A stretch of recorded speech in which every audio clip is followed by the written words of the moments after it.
বাচ্চারা সেই প্রশ্নের উত্তর দেবে ইনশাআল্লাহ। আচ্ছা পাখিজা, বলো তো নবী কে হন? নবী আল্লাহ তাআলার নির্বাচিত সৎ বান্দা, যিনি আল্লাহ তাআলার আদেশ বান্দাদের নিকট পৌঁছে দেন। মাশাআল্লাহ। আচ্ছা পাখিজা, তুমি আরেকটি প্রশ্নের উত্তর দাও তো, আমার নবীজির নাম কি? আমাদের প্রিয় নবী সাল্লাল্লাহু আলাইহি সাল্লামের নাম হযরত মুহাম্মদ মুস্তাফা সাল্লাল্লাহু আলাইহি সাল্লাম। মাশাআল্লাহ মাশাআল্লাহ। আচ্ছা তাসমিনা, তুমি বলো তো আমাদের প্রিয় নবী সাল্লাল্লাহু আলাইহি ওয়াসাল্লাম কোথায় জন্মগ্রহণ করেছিলেন? আমাদের প্রিয় নবী সাল্লাল্লাহু আলাইহি সাল্লাম মক্কা নগরীতে জন্মগ্রহণ করেছেন। মাশাআল্লাহ। আচ্ছা তুমি বলো তো আমাদের প্রিয় নবীজি কখন জন্মগ্রহণ করেছিলেন? আমাদের প্রিয় নবী সাল্লাল্লাহু আলাইহি সাল্লাম রবিউল আউয়াল মাসে সোমবারে জন্মগ্রহণ করেছেন। মাশাআল্লাহ। সবথেকে অবাক করার বিষয় হচ্ছে, আর সবথেকে দুর্ভাগ্যের বিষয় হচ্ছে, আমাদের সমাজের ছোট্ট ছোট্ট বাচ্চারা হিরো হিরোইনদের, হিরোইনদের তাদের নাম, তাদের সন্তানের নাম মুখস্থ করে রেখে দিয়েছে, সেলিব্রিটিদের নাম মুখস্থ করে রেখে দিয়েছে, তাদের সন্তানের নাম মুখস্থ করে রেখে দিয়েছে। কিন্তু দুর্ভাগ্যের বিষয় যে আমাদের সমাজের যেরকম বৃদ্ধ মানুষ, সেই রকম যুবক যুবতী বাচ্চারা কেউ আমার নবীজির জীবনী জানে না। কিন্তু আলহামদুলিল্লাহ দুনিয়াতে ছোট্ট ছোট্ট বাচ্চারা, ছাত্রীরা আমাদের নবীজির জীবনী থেকে উত্তর দিচ্ছে। আচ্ছা রওশনারা, তুমি বলো তো আমার নবীজির পিতার নাম কি?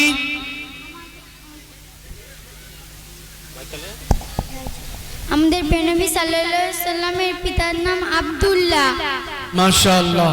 আম্মা জানের নাম বলতে পারবে আমাদের নবীজির আম্মা জানের নাম? জি হ্যাঁ, বলো তো। আমাদের প্রিয় নবী সাল্লাল্লাহু আলাইহি সাল্লামের মাতার নাম আমিনা। মাশাআল্লাহ। আচ্ছা আমাদের নবীজির দাদাজির নাম বলতে পারবে? বলো তো। আমাদের প্রিয় নবী সাল্লাল্লাহু আলাইহি সাল্লামের দাদাজির নাম আব্দুল মুত্তালিব। আচ্ছা আমাদের নবীজির ওই চাচার নাম বলো যে আমার নবীজির দাদার ইন্তেকালের পরে যে চাচার কাছে আমার নবীজি লালন পালন হয়েছিলেন। আমাদের প্রিয় নবী হযরত মুহাম্মদ সাল্লাল্লাহু আলাইহি সাল্লাম, যিনি তার লালন পালন করেছিলেন, তার নাম আবু তালিব। মাশাআল্লাহ মাশাআল্লাহ। এই প্রশ্ন যদি আমি এখন আমাদের এই সাধারণ মুসলমান ভাইদেরকে করি, 90% মুসলমান ভাই তার উত্তর দিতে পারবেন না। কিন্তু আলহামদুলিল্লাহ দিনিয়াত মুনাজ্জাম মাকতুবের ছত্র ছায়ায় এসে এই ছোট্ট ছোট্ট ছাত্রীগুলো আমার নবীজির জীবনী মুখস্থ করে নিয়েছে আলহামদুলিল্লাহ। আচ্ছা রেশমিনা, কচি বলো তো আমাদের নবীজিকে আরবের লোকেরা কি বলে ডাকতো? আমাদের প্রিয় নবী সাল্লাল্লাহু আলাইহি সাল্লাম সাদিক, সত্যবাদী, আমানতদার বলে ডাকতো। মাশাআল্লাহ। আমার নবীজি যখন নবুয়ত পাননি, নবুয়ত পেয়েছেন, নবী হয়েছেন 40 বছর বয়সে, কিন্তু জন্ম থেকে নিয়ে 40 বছর বয়স পর্যন্ত আমার নবীজি এত সত্য কথা বলতেন যে আমার নবীজিকে লোকেরা সত্যবাদী বলে ডাকতো। আমার নবীজি এত আমানতদার ছিলেন যে আমার নবীজিকে লোকেরা আমানতদার বলে ডাকতো। তার একটা ঘটনা শোনাই। আমার নবীজি এক ইহুদির সাথে কোনো পয়সা লেনদেনের ব্যাপার ছিল। ইহুদিকে বলেছেন নবীজি যে আমি এইখানে দাঁড়িয়ে আছি, তুমি পয়সাটা নিয়ে আসো। তো আমার নবীজি যেহেতু ওয়াদা করেছেন, ইহুদি বলেছে যে আপনি এক জায়গায় দাঁড়ান, আমি পয়সাটা এনে আপনাকে দিচ্ছি। তো আমার নবীজি ওয়াদা করেছেন যে আমি এখানেই দাঁড়াবো। নবীজি দাঁড়িয়ে আছেন, ইহুদি তার ঘরে চলে গেছে। 1 ঘন্টা হয়ে গেছে, 2 ঘন্টা হয়ে গেছে, 3 ঘন্টা, 4 ঘন্টা, এক বেলা হয়ে গেছে। ইহুদি ভুলে গেছে যে আমাকে মুহাম্মদ সাল্লাল্লাহু আলাইহি ওয়াসাল্লামের সাথে দেখা করতে হবে, তাকে তো পয়সার কথা বলে এসেছি। ইহুদি ঘরে গিয়ে ভুলে গেছে। নবীজি সকাল থেকে সন্ধ্যে পর্যন্ত দাঁড়িয়ে, সন্ধ্যে হয়ে গেছে, রাত হয়ে গেছে, শুধু আমার নবীজি ওয়াদা করেছিলেন বলে সেইখানে দাঁড়িয়ে আছেন। সারা রাত ওইখানে দাঁড়িয়ে কাটিয়ে দিয়েছেন।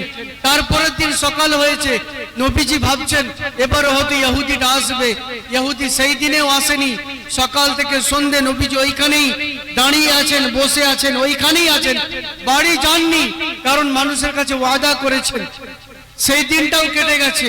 তার পরের দিনে নবীজি সকালে অপেক্ষা করেছেন, দুপুরে অপেক্ষা করেছেন, সন্ধ্যে পর্যন্ত, রাত পর্যন্ত 3 দিন আমার নবীজি একই জায়গাতে দাঁড়িয়েছেন, বসেছেন, কিন্তু ওইখান থেকে সরে যাননি যে আমি লোকের কাছে ওয়াদা করেছি, তার আমানতের কথা বলেছি, এইখানেই থাকবো, সে আসলে আমি এইখান থেকে যাব। 3 দিন পরে ইহুদির মনে পড়ছে, আমি তো মুহাম্মদকে ওয়াদা করেছিলাম তুমি এক জায়গায় দাঁড়াও, আমি তোমার সাথে দেখা সাক্ষাৎ করে তোমার পাওনা করিয়ে দেবো। 3 দিন পরে যখন মনে পড়ছে, সে যখন ফিরে আসছে, দেখছেন আমার নবীজি হযরত মুহাম্মদ সাল্লাল্লাহু আলাইহি ওয়াসাল্লাম সেই জায়গাতেই উপস্থিত আছেন। বলুন সুবহানাল্লাহ। এই হচ্ছে আমার নবীজির জীবন কাহিনী। আমার নবীজিকে আরবের মানুষরা এমনি আমানতদার বলতো না, এমনি সত্যবাদী বলতো না। আচ্ছা বলছি, বলো তো আমাদের নবীজি মক্কায় কত বছর ছিলেন? বলো। আমাদের নবীজি মক্কায় 53 বছর ছিলেন। মাশাআল্লাহ। আমাদের নবীজি মক্কায় জন্ম থেকে নিয়ে 53 বছর বয়স পর্যন্ত মক্কায় জীবন যাপন করেছেন। 40 বছর বয়সে নবুয়ত পেয়েছেন, আর নবুয়ত প্রাপ্ত হওয়ার পর 13 বছর, মানে 40, 13, 53 বছর আমার নবীজি মক্কায় অবস্থান করেছেন।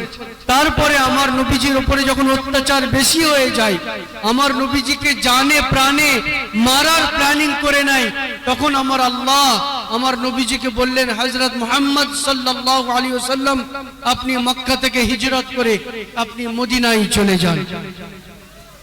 আচ্ছা মা বলো তো, আমার নবীজি মক্কা থেকে হিজরত করে যখন মদিনায় গিয়েছিলেন, মদিনায় কত বছর ছিলেন?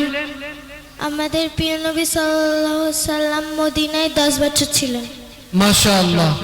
তার মানে আমার নবীজি 40 বছর বয়সে নবুয়ত প্রাপ্ত হন, 13 বছর মক্কায় ছিলেন, তাহলে কত হয়? 40, 13, 53।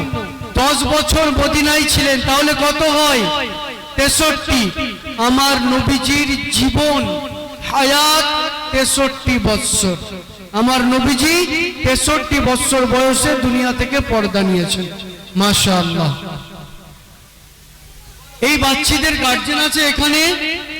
মা তোমাদের গার্জেন আছেন? না।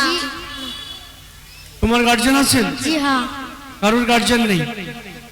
আচ্ছা, তোমাদের গার্জেনরা এলাকায় আছেন না এলাকার বাইরে আছেন? আমার আব্বা এখানে আছে। এখানেই আছেন? আশেপাশে আছেন? জি। বাইরে গেছেন? জি। আচ্ছা ঠিক আছে, মাশাআল্লাহ। আমরা এই ছোট ছোট বাচ্চাদেরকে দেখে আমরা শিক্ষা অর্জন করি, এদেরকে দেখে আমাদের মধ্যে অনুভূতি আসুক যে আমাদেরকেও আমাদের সন্তানদেরকে এরকম যোগ্য করতে হবে। যোগ্য করবো ইনশাআল্লাহ, ইনশাআল্লাহ। ঠিক আছে, ইনশাআল্লাহ। সালাম দিয়ে